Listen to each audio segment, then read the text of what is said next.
Hi friends, আপনাদের অনেকেরই প্রোফাইলে এই জিনিসটা এসে থাকে, your profile is no longer recommended. সেটা কি আর কেনই বা সেটা আসছে, অনেকে সেই সম্পর্কে জানে না। তো যদি আপনি কারণগুলি মনে রাখেন যে সেটা কি কারণে আসছে, তাহলে আপনারা নিজে থেকে সেটাকে সলভ করতে পারবেন। তো আমি আজ আপনাদেরকে সেই কারণগুলি বলে দেব যে কি কারণে সেটা আসছে। প্রথমত বলছি যে সেটা কি। Your profile is no longer recommended সেটা হলো আপনার প্রোফাইলটা ভাইরাল হবে না, অন্য কোনো ফিডে দেখা যাবে না। তার মানে আপনি যাই পোস্ট করেন সেটাতে লাইক কমেন্ট একদমই কম আসবে। তো সেটা কি কারণে আসছে সেগুলি মনে রাখুন। তার কারণটা হচ্ছে প্রথমত মিস ইনফরমেশান। যদি আপনি ভুল কোনো খবর নিয়ে, তথ্য নিয়ে আপনি কথাবার্তা বলেন বা ভুল কোনো জিনিস আপনি শেয়ার করছেন, তাহলে অবশ্যই সেটা আপনার প্রোফাইলে এসে পড়বে।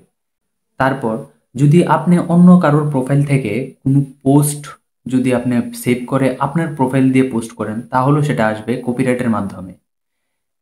যদি আপনি একই রকম জিনিস বারবার পোস্ট করতে থাকেন, তাহলেও সেটা আসবে। তারপর যদি আপনি ওই প্ল্যাটফর্মে, যে প্ল্যাটফর্ম থেকে সেটা আসছে, ওইখানে যদি আপনি সময় কম দেন, তাহলেও সেটা আসবে। আবার অনেক সময় যদি আপনি খারাপ কোনো কিছু কথাবার্তা বলেন বা কোনো কমেন্ট করেন, তাহলেও সেটা আসবে। আরও ২ টা কারণে সেগুলি আসতে পারে।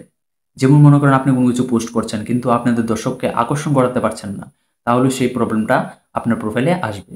তাহলে আপনি এরকম কোনো কিছু পোস্ট করুন যেন আপনাদের দর্শকরা দেখে আনন্দ পায়। আর লাস্ট যেই অপশনটা হলো, সেটা হলো আপনারা অনেকেই কম সময়ের মধ্যে অনেকগুলি স্টোরি দিয়ে দেন। ১০-১২ টা স্টোরি দিয়ে দেন, ১০-১২ টা পোস্ট করে ফেলেন আপনাদের রিচ ভালো থাকার জন্য। সেটা অবশ্যই ভুল। সেরকম কোনো কিছু করবেন না। তার মানে হলো আপনারা অল্প সময়ের মধ্যে অনেকগুলি পোস্ট করবেন না। কম সময়ের মধ্যে দিনে ২ টা কি ৩ টা পোস্ট করুন, ১-২ টা স্টোরি দেন, সেটি বেস্ট। যদি আপনি সেরকম কোনো কিছু অতিরিক্ত মাত্রায় পোস্ট করে ফেলেন, তাহলে আপনার প্রোফাইলে সেই জিনিসটা আসবে। আর যদি সেটা এসে পড়ে, তাহলে আপনাদের প্রোফাইলটা থেমে যাবে। সবার ফিডে যাবে না। যদি না যায়, তাহলে সেরকম লাইক, কমেন্ট, ভিউজ সেরকম আসবে না। তো সেই কারণগুলি আপনি মনে রাখুন আর নিয়মগুলি মানিয়ে চলুন। তাহলে অবশ্যই আপনার প্রোফাইলটা ভালো থাকবে আর সেরকম কোনো কিছু প্রবলেম আসবে না। নমস্কার।